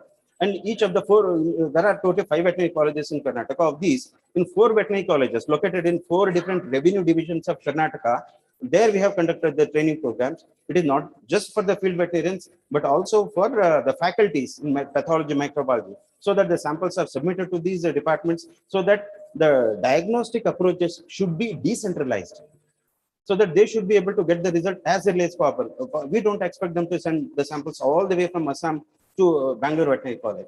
This is about Bangalore Division Training Program, and here we have the dates as well as the number of the participants. This is in Mysore Division Training Program conducted in our Hassan College. This is in Bidar. Bidar is located in the northern tip of Karnataka for Gulbarga Division. Then we have, this is the recent one. Precisely last Wednesday, 21st September, we had a wonderful training program where 53 participants from field, all our chief veterinary officers, or some of them have been the faculties, they were trained in the program, and not to say they were all really happy. They found that, is it so easy? Had we known about its a user-friendly nature, perhaps we would have started. That itself is a good transformation among our veterinarians. We know about the launching of National Action Plan for Rabies Elimination precisely 1 year ago. And this is definitely a historic. And I think Kingzang and Dr. Simiti Varishi has already briefed about what are the expectations from the veterinarian as a part of the animal health component. Mass dog vaccination. There have been several success stories, not just in Mexico, not just in Sri Lanka, but in our own country in Goa. Dr. Balaji is here, maybe he's going to share some more information about it. Then Sikkim anti-rabies program. This is also a very good program, very success story. And we are going to, so this is what we have already started in BBMP jurisdiction. I wish Dr. Manjunatha Shinde, who really took a lot of lead from BBMP, and then Dr. Gauri was initially there. Mr. Randeep, the special commissioner of BBMP, then he was supposed to join us here this morning. So he had also visited the lab. It was a very wonderful connectivity with Mission Rabies, BBMP, and then we were successfully able to do this. And this is a game changer, and Bangalore could be something like a model in the country itself, how to go about as far as implementing control strategies are concerned. This is about mass dog vaccination carried out in Bangalore West, and RFFIT and LSF, they were done. It is not just the vaccination was done and then we forgot about it. We also ensured that the brain, these serum samples were collected and then subjected to VNT and then ELISA. They were all having more than 70% as a seroconversion. That gave us immense confidence that we are in the right direction. You can see because of all this, since last 2 years, there is significant reduction in the occurrence of rabies. This is very, very important for documentation. There is reduction in the occurrence of rabies in BBMP jurisdiction, and it gives us confidence that we are in the very right direction and we need to continue with the strategy. Just some of the data in Bangalore West, it is minimal, whereas in Bangalore East, we have more of, because the vaccination carried out in that particular region is very, very getting correlated with the laboratory findings. That gives us immense confidence. Yeah, oral rabies vaccine. Catching the dogs is a Herculean task. Street dogs, they are more intelligent than some of us. They simply run away, but how to tackle this? So oral rabies vaccine has to be, and sir, thank you once again for you. And it was actually signed by Aruna Sharma ji, who is again from the DAHD, and they have approved the import of this Rabitac oral rabies vaccine. And this could definitely be the game changer in the country itself. And we are very, very particular to implement this, especially for control of rabies in the free-ranging dogs. Ultimately, to conclude, elimination of canine-mediated human rabies by 2030. This is our dream, which we should never give up, and let us all work in collaboration with connectivity so that we actually overcome or importantly address the common issue that we have without overlapping each other's mandate. Let us be complementary to all the stakeholders without affecting each other's mandates. Awareness is very, very important. Whatever we have done most of the times, it is restricted to urban areas. But India is primarily represented 2/3 by rural areas. Hardly anything is happening. So now, thanks to the Directorate of Animal Husbandry and Veterinary Services, they have taken a call this time to distribute, say, several lakhs of vaccine to almost all the veterinary institutions. Even, sir, even LFA kits have also been distributed. This is a wonderful beginning. Good beginning is always half the job done, and let us hope for the best. Then, all these years, the field veterinarians, they were not involved in this rabies control program. In this NAPRE, it is very clearly documented that, yes, because that is the only veterinary force which is available at the grassroots level. NGOs are there in the urban areas, but we do not have NGOs functioning in the rural areas. So we have to have the veterinary fraternity associated with the respective state government under this loop of rabies-related practice. Then please, I request all our field veterinarians to please immunize, get yourself immunized, pre-exposure prophylactic vaccination, because we the veterinarians, we constitute the most risky group of the sector. So that is one request I have. And with all this, thank you so much. And let us be connected. Let us work collectively for the sake of our society, for the sake of our country, without overlapping each other's mandate. And thank you so much. Sir, thank you so much for being there. And please keep supporting us the way you have been doing. And we will definitely come back to you with the expectation of reaching the global goal. If you can be working on the war footing by 2030, उससे पहले भी होने का आशा भी कर देते हैं. Thank you so much. Thank you, sir. Thank you for the very informative presentation. So before we move on to the last presenter, we have a corporate talk from Virbag Private Concern, and I request the speaker of the concern to share their knowledge. Due to time constraint, I also request the speaker to restrict their speech by 4 to 5 minutes.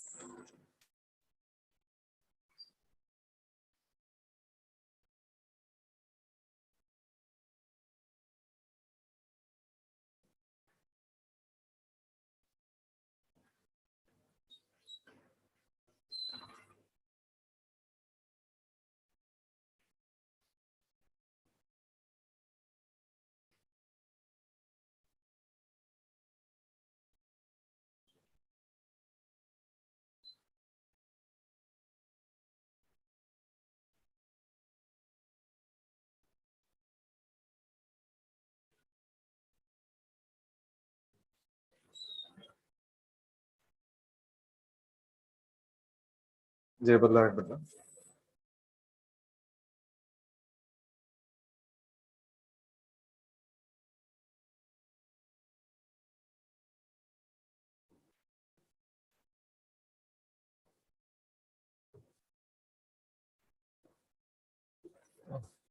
Good evening, everyone. Myself, Dr. Ramesh Patil, working as Deputy Manager Virbag.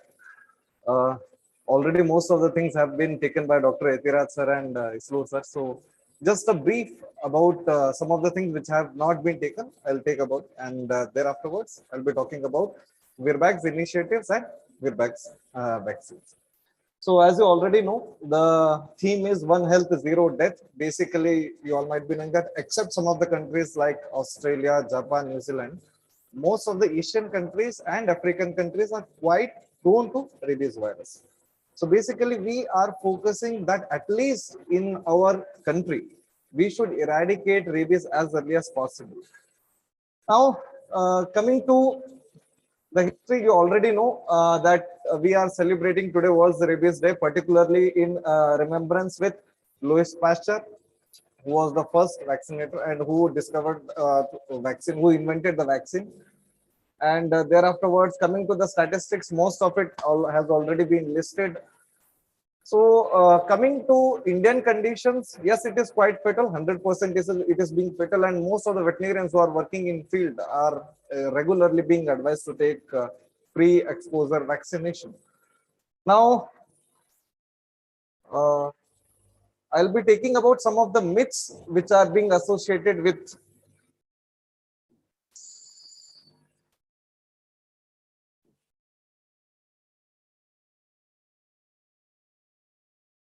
this has been already taken.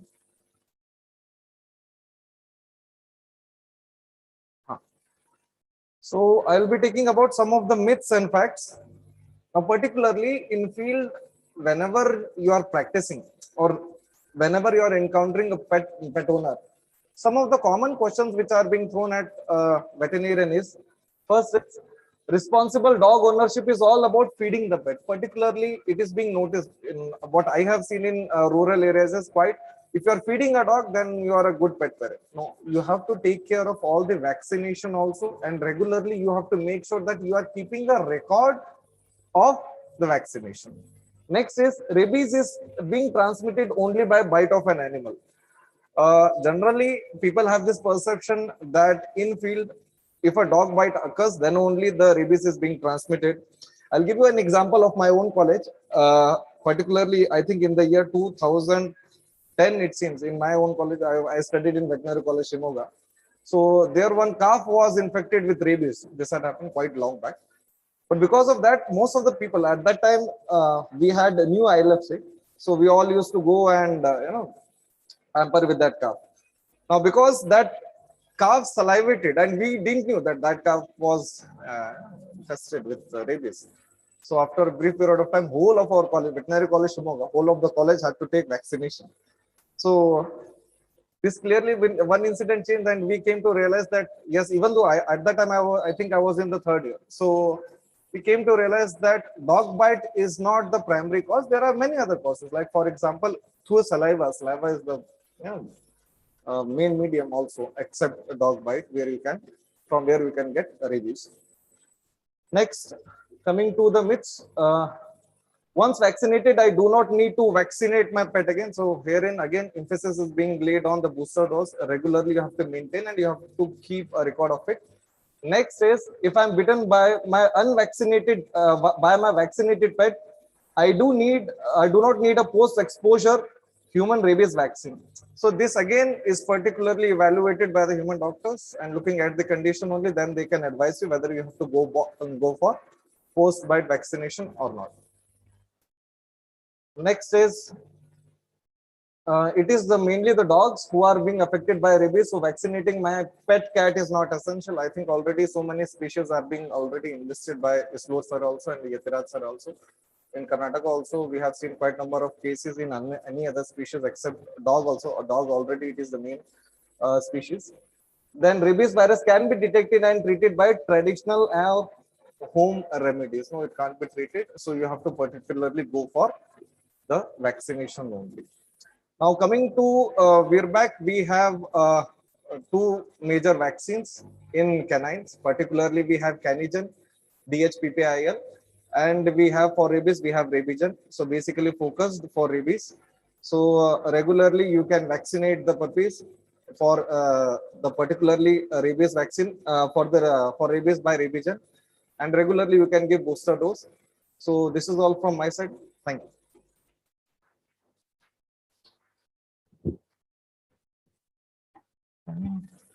Thank you, sir. We'll move on with the last speaker, Project Lead, Mission Rabies, Karnataka, Dr. Balaji Chandrasekhar.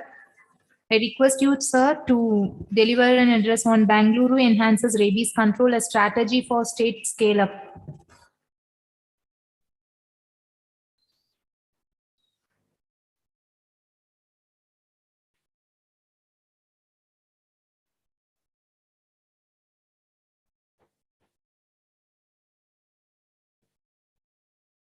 Good afternoon, everybody. I would like to thank for the opportunity given by the organizers and respected dignitaries and my teachers and my fellow colleagues. And thank you for your patience. This last presentation. So I'd like to make it crisp. So just a brief introduction about the organization. Mission Rabies is an international organization who is working mainly on rabies control strategies and uplifting veterinary standards across our project sites. So we have been known for Goa being declared as the first state as a rabies controlled area. So, and being that, these are our project sites where we're working across the globe. We have project sites in Africa. We have project sites in Thailand, Cambodia, and at least 4 to 5 places in India. So basically, main goal is to work towards rabies control strategies. We work with governments and try to give our experience and methods and technology which will aid governments and other organizations help in controlling rabies. So coming to Bangalore picture, Professor Islur and Dr. Manjunath Shinde from BBMP under the leadership of Mr. Randeep D, who was a special commissioner then in BBMP and now he is a commissioner of health. So we were invited to Bangalore and with the collaboration of OHA laboratory, BBMP and Mission Rabies, working with all other stakeholders, we sat together to plan for a rabies control strategy. So just a brief about how phased rabies control strategies were implemented in Latin America.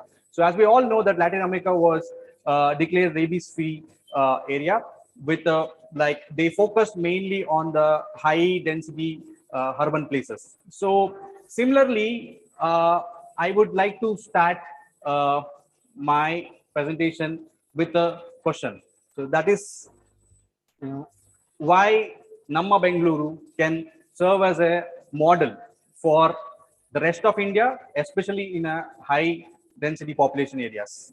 And I would like to just take you through a journey, what we have done in Bangalore with collaboration with many stakeholders. So it's important to note that like rabies is not a one sectoral approach, or it's not a responsibility of the one stakeholders. So it is like we have to bring in an array of stakeholders and everybody together can make it possible. So in Goa, what it was just like Mission Rabies and government of Goa, we work together, but in Bangalore, it's different. So we have to bring in all the stakeholders, be it eminent laboratories like OR reference laboratory and NIMANS and many leading animal welfare groups who are doing a key groundwork. So the major task first started with bringing all the stakeholders together. Going forward, so we employed 3 main strategies. That is surveillance, next is master vaccination, then education. So for any disease for that matter, the main thing is surveillance. So surveillance is the key and it will give us the prevalence of the disease. So first thing in Bangalore, we brought in all the stakeholders together, and with the help of them, we were able to establish BBMP rabies helpline. So this is the second of its kind after Goa, where the rabies helpline is active. Why rabies helpline is important? Because we need to get a report from the street that about the suspected rabies case. So this is a public, so public could report this to particular number, and there were reports of suspected rabies cases, and we get the videos from the public, and based on that video, we assess whether the particular dog is rabies or not. So, and the zonal animal welfare organization will go and pick up the dog, keep it in quarantine, and all the zonal zonal, there are 8 zones in Bangalore, and all the zonal veterinarians were trained how to collect brain samples from OR laboratory, and they were successfully able to collect brain samples and send to the OR laboratory. So what is important when we establish surveillance is that we need, first thing is the infrastructure. That's the infrastructure is catching team and a quarantine facility, and we need to able to collect the samples. So it's a simple infrastructure. Like with respect to BBMP, like BBMP has not invested anything new when it comes to all the infrastructure was already existed. We just have to connect more dots, and when we connect the dots, so it's kind of simple with the helpline functioning. So with the helpline, with the training and keeping this infrastructure in place, the surveillance increased to 100 floors. So this is how the BBMP rabies helpline works in brief. So we get a call from public. So we screen the calls, and based on the location of the dog where the suspected rabies case is there, we assign to this zonal NGOs, and this zonal NGOs will go and pick up those dogs, quarantine them. If the dog dies during quarantine, the sample is collected and it's sent to OR reference laboratory. And once the results are declared from the OR reference laboratory, so we inform the public that this particular dog or the results of the particular dog, and we also follow up on the cases. So it's most important to note that these animal welfare organizations, the local animal welfare organizations, they have played a huge role in implementing these strategies. They have worked 24/7. They have gone and picked up those cases, and they have quarantined and do the needful. So I like to take this opportunity to thank all the animal welfare organizations who are involved under the BBMP ambit to help in rabies control strategies. So moving further, so what we also did, one more thing from the rabies helpline is that if we get reported of any rabies suspect cases, and if that particular dog has bitten people, we send a person from our team, and he goes and meets these people and make sure that they get post-exposure prophylaxis, immunoglobulins, and we follow up till the end of end that they have gotten all the shots. So it's very important that the integrated bite case management is done, because if we don't do this, we may miss many cases, because many times I have come to people, like I have taken one person to the hospital and I have left him in front of the hospital gate. But I have found that people are really reluctant to take the vaccination. So this person took one vaccination and there's no follow-up. So that's why we strengthened this system, that we followed up whatever cases reported to our helpline, and we went and met that person and made sure that they get the vaccination and immunoglobulins. Many times my surveillance officer has taken people on his bike and make sure that he has got the vaccine, because one person missed of vaccine is another death. So this is kind of like a negligent behavior with the people, like small scratch, small bite, nothing will happen, the vaccination hurts. So all those things are there. So make sure that the vaccination, so we made sure that they get all the shots. So as I mentioned before, the OR reference laboratory and Professor Islur has been really pivotal in this entire project. Without him, like, we would not have been done anything in the whole project. So his guidance and his constant effort to strengthen the whole system has been really remarkable, and it's really inspiring for us to push every day to control rabies. So coming to next, like, so one surveillance is done and the lab part is done. So another part which was concentrated was mass stock vaccination. To do mass stock vaccination, so BBMP teams have been really fantastic, especially under the leadership of Mr. Randeep, and now Dr. Trilok Chandra and Dr. Manjunath Shinde. Like, he has taken really tremendous efforts to make sure the vaccination has been done, and he has involved in every bit of vaccination procedure. So first thing with the vaccination came with the planning. There are 198 wards in Bangalore. So we came up with a plan to vaccinate entire of 198 wards, and there were 16 BBMP ground teams working to vaccinate entire area of BBMP. So we did a lot of training, and what came as a game changer is, of course, technology always makes things better, and it will also help in better monitoring. So the WS app, which is a project management app, which really enabled us to guide the teams to go and concentrate the vaccination, to do the systematic vaccination in that particular area, so that the herd immunity is maintained. So basically, this whole vaccination was started in 2020, where it was a peak of COVID. So it's still, if the COVID is there also, like, we didn't leave the rabies fight, and the people who are involved in that, especially all the NGOs who are working in Bangalore, like, they work relentlessly and make sure the vaccination gets done. So as you see in the map, so this is how the vaccination coverage increased, and so this is how the coverage. This is the coverage of 2021, where BBMP AWOs were able to vaccinate more than 1 lakh dogs across 198 wards. So this is like a massive effort. Even in our Goa vaccination efforts, we have not done more than 1 lakh vaccination. So BBMP has done a tremendous work, and the second year being, they've already vaccinated over 70,000 dogs. So that's like more than 2 lakhs vaccinated dogs in Bangalore with in 1.5 years. So as I want to point that this achievement is not like, since I'm presenting, it's not that Mission Rabies achievement.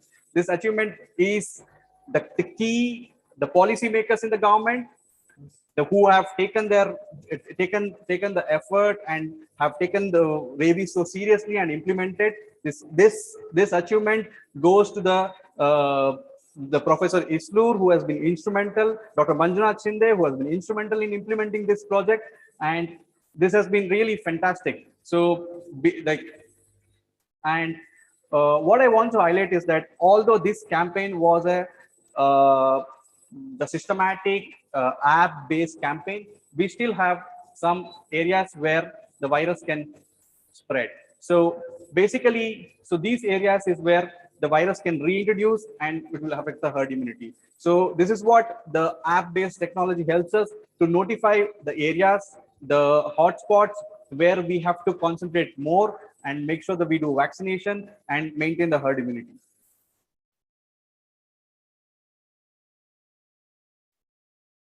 So also there was a lot of importance given by media and many other organizations to support the strategies of rabies, and lot of massive awareness was created. Rotary Club has come in together to do massive awareness, previously as our my professor was mentioning, Dr. Satnarayan, that education awareness is the most key point in making rabies free, and I think he has done with his extension, he has done a lot of extension work where the awareness has been created. I think in Karnataka also, like as sir suggested, we should get it in textbook. Like in Goa, we have got it in textbook in 8th and 6th standard and 8th standard textbooks. So it is really high time that in Karnataka also we should push for a chapter on rabies, and we can reach much more people. So as I suggested, like, I want to answer the question, like, why Bangalore can be considered as model. Yes, Bangalore can be considered as model because the momentum has started. So people have seen the results, and all the, like, Bangalore has an infrastructure. We have OR reference laboratory, we have NIMANS, we have very hardworking BBMP, we have very hardworking Department of Animal Husbandry and AH. So Bangalore can be taken as a really example for the high population density areas or any metros, because with a similar infrastructure we can achieve much more. And as I told, like, how it can be scaled up across Karnataka. So So these are the areas where the high density population is there. If we concentrate the efforts like surveillance, vaccination, and education in these areas, we have achieved half of it. So rest half, we can definitely cover it with the strategies we have implemented in these areas. So going further, like this year, Karnataka Animal Husbandry and AH department have done a fantastic, amazing work. So I have been lucky and got an opportunity to be associated with the program, and the field level veterinarians have reached more than 20,000 school children across Karnataka, and they have done education, which has been a fantastic program from 1st of September till now. They are doing a massive awareness, and the field veterinarians can change a huge thing in India, and they are the backbone of the entire system. And this you can see is the vaccination of Department of AHVH, where they have vaccinated over 85,000 dogs already with the 10 days of campaign. With Director Sir mentioned that he's going to extend the campaign, and I think we can really achieve a good number of vaccination. And all this vaccination, there is no catch vaccinate release here. They have done hand catching, they have gone door to door, they have done amazing work. So I really applaud the whole of the Department of AHVS for this amazing efforts. And I thank everybody that I have got an opportunity to present this, and thank you one and all for that. And so as I mentioned that, so everything comes with the expenses and budget. So central point is a cheaper, house to house is little expensive than central point. The catcher vaccine release is expensive. So what model we can choose is up to the governments and up to the ground reality what they can execute. We cannot like strictly say that one strategy will suit everywhere. So the strategy may change and according to the ground requirement. And finally, to end, like I want to thank Professor Islur and Sri Upamanya Basu sir and Praveen Malik sir, who have pushed ORV proposal by Mission Rabies and OHA laboratory, and they have approved to do the trial in Goa Maharashtra border. If trial works, and I think this ORV can be a game changer. And I think as Professor Islur says that उससे जल्दी भी हो सकता है 2030 से जल्दी भी हो सकता है. So let's hope for that. I just want to say thank each and everyone. They have been like a huge rabies force. This is our team from Goa, and this is our team from Mission Rabies. Thank you one and all. Let's be the last generation of rabies. Thank you for this opportunity. Thank you, Dr. Balaji. It was a really nice presentation on the initiative in Bangalore. And I think the same thing can be mimicked all over the state. Thank you. Now I call upon our professor and head from the Department of Microbiology, who is also the Biosafety Officer of the OR Reference Laboratory for Rabies, Dr. Ratnamma, to present the closing remarks of today's programs.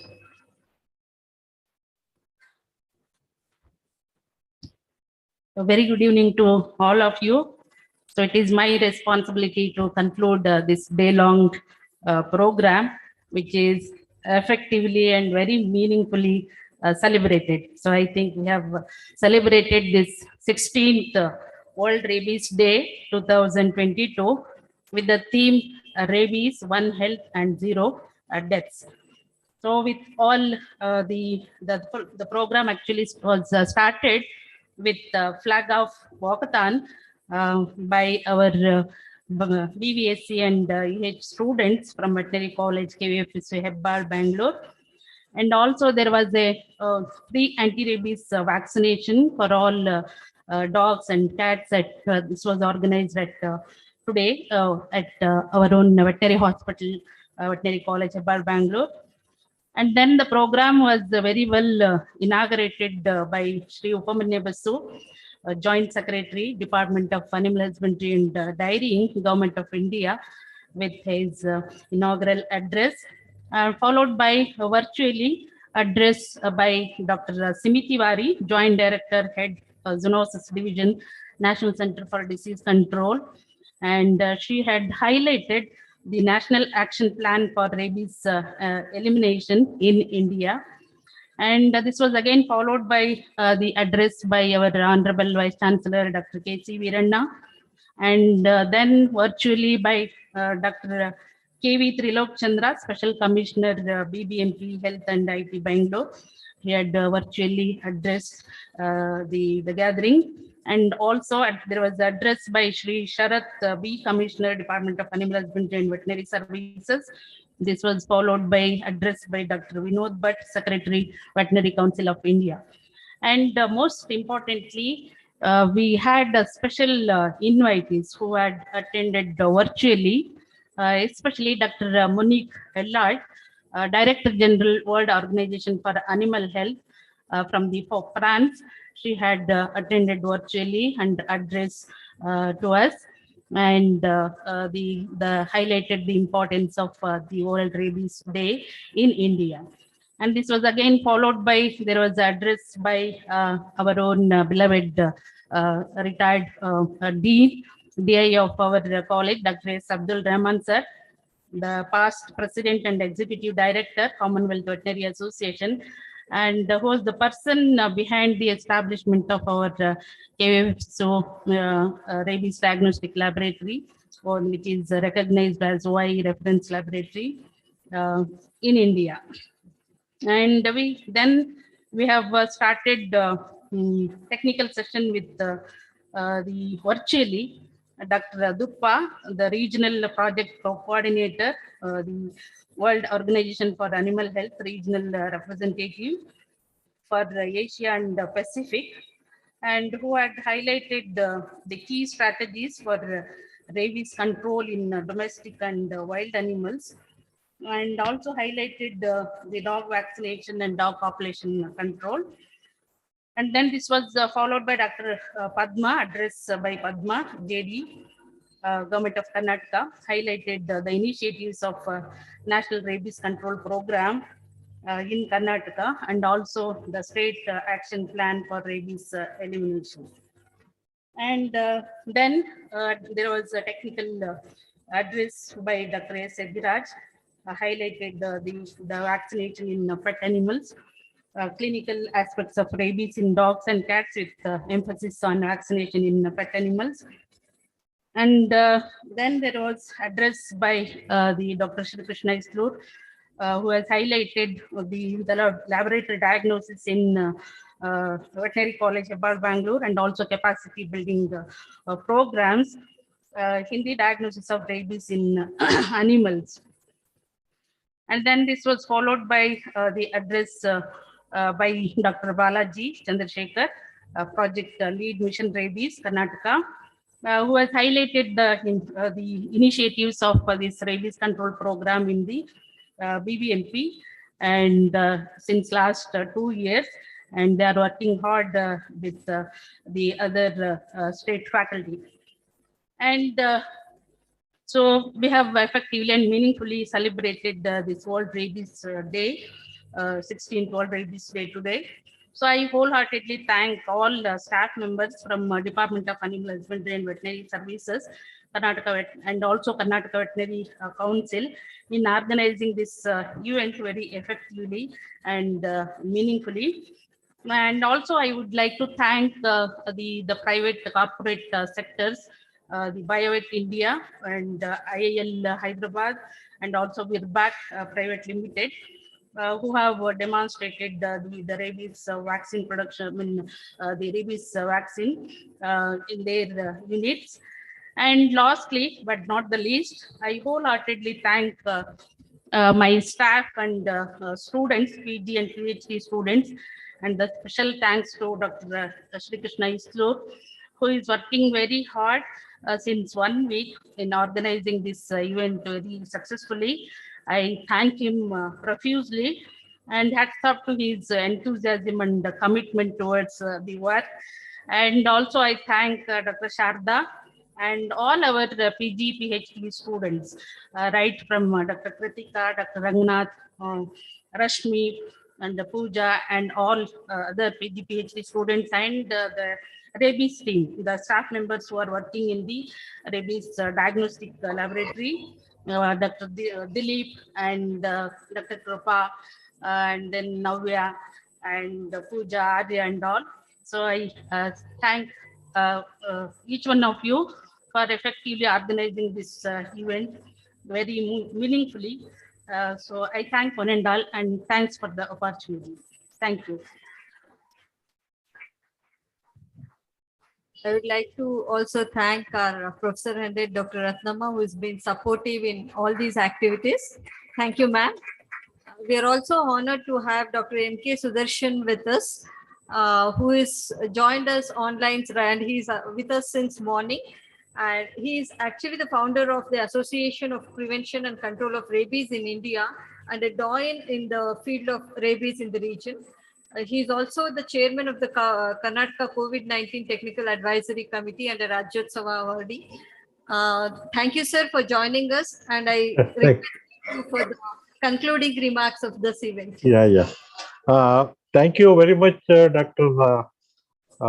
Sri Krishna Islur and Dr. Sharda for the invitation, which came as a very pleasant surprise to me at a very short notice, just a minute back.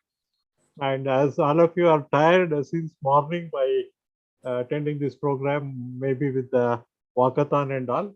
So what I would like to say as a concluding remark is such programs are required more frequently, not only on the World Rabies Day. We need to do a gamut of activities. And I think the next technical program is on October 14 and 15, where the southern states, there will be a regional meeting. I think we can check out the state action program for rabies elimination. I'm very happy that the Veterinary College Bangalore has taken the leadership, not only for the country, but also in South Asia by establishing this OI laboratory. And I think this program was very useful to me because being a medical doctor, I learned many things from this session where there were a good number of veterinarians who gave me some insights into animal rabies. So I think such programs are definitely necessary, and we'll keep meeting. And thank you very much for the opportunity, and wish you all a very pleasant evening. Thank you. Namaste. Thank you very much, sir, for joining us.